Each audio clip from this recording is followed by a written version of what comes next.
Shalom, selamat pagi, salam sejahtera bagi kita semua. Berharap kita dalam keadaan baik, sehat, dan penuh sukacita, penuh rasa syukur.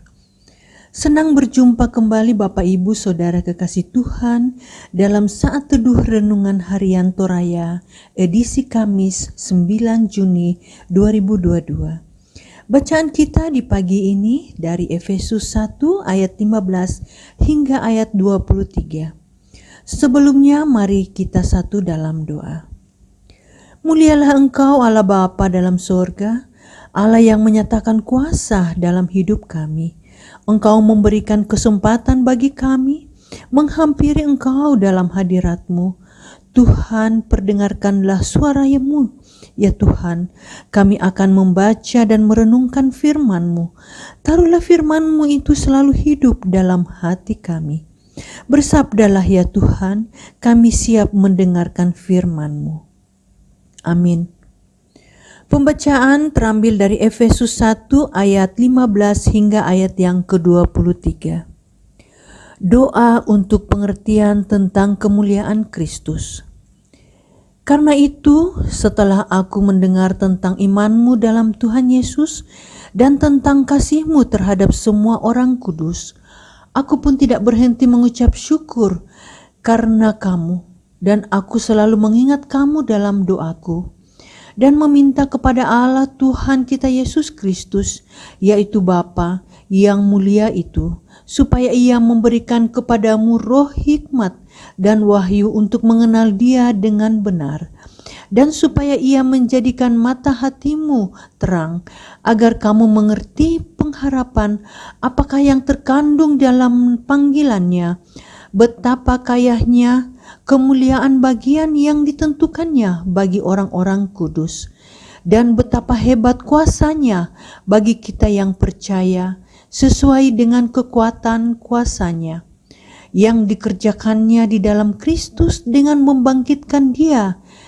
dari antara orang mati dan mendudukkan Dia di sebelah kanannya di sorga, jauh lebih tinggi dari segala pemerintah dan penguasa dan kekuasaan dan kerajaan dan tiap-tiap nama yang dapat disebut, bukan hanya di dunia ini saja, melainkan juga di dunia yang akan datang. Dan segala sesuatu telah diletakkannya di bawah kaki Kristus, Dia telah diberikannya kepada jemaat sebagai kepala dari segala yang ada. Jemaat yang adalah tubuhnya, yaitu kepenuhan Dia yang memenuhi semua dan segala sesuatu. Amin. Renungan kita diberi judul Kenali Tuhan dengan Benar, karena saitongan nih tupuang. Rasul Paulus memiliki kesan tersendiri akan iman dan kasih yang tumbuh dalam kehidupan jemaat Efesus. Hal inilah yang membuatnya bersyukur kepada Tuhan. Ia berdoa supaya Tuhan memberikan hikmat kepada jemaat Efesus, agar mereka memiliki pengenalan yang benar tentang Allah. Paulus juga berdoa agar mata hati mereka terang dalam memahami kekayaan, kemuliaan yang ditentukan Allah bagi orang-orang kudus, dan betapa hebat kuasanya bagi kita yang percaya. Semuanya itu dikerjakan Allah dalam Kristus yang telah bangkit dan duduk di sebelah kanan Bapa di sorga. Kebangkitan dan kenaikan Kristus adalah karya Allah dan bukti kemenangannya atas segala kuasa yang ada di dunia. Allah telah memberikan tempat yang terhormat dan kekuasaan tertinggi kepada Kristus, Sang Kepala atas jemaat yang adalah tubuhnya. Allah menjamin bahwa Ia akan memimpin dan menyertai umatnya melalui Roh Kudus selama-lamanya. Rasul Paulus menyadari betapa pentingnya setiap orang Kristen mengenal Tuhan dengan benar supaya memiliki iman yang tangguh. Dengan iman yang teguh, setiap orang Kristen mampu melewati setiap pergumulan dan beroleh kemenangan di dalam pertolongannya. Dengan iman yang kokoh, akan mendorong umat Allah menjadi saksinya, yaitu saksi yang akan berbicara tentang kekayaan, kemuliaannya, dan tentang kuasa Allah yang telah membebaskan manusia dari dosa dan kuasa jahat. Pengenalan yang benar tentang Allah akan melahirkan sikap, tindakan, dan perbuatan yang hidup yang benar. Dan akhirnya, setiap orang Kristen yang menjadi saksinya akan mengharumkan nama Allah. Amin.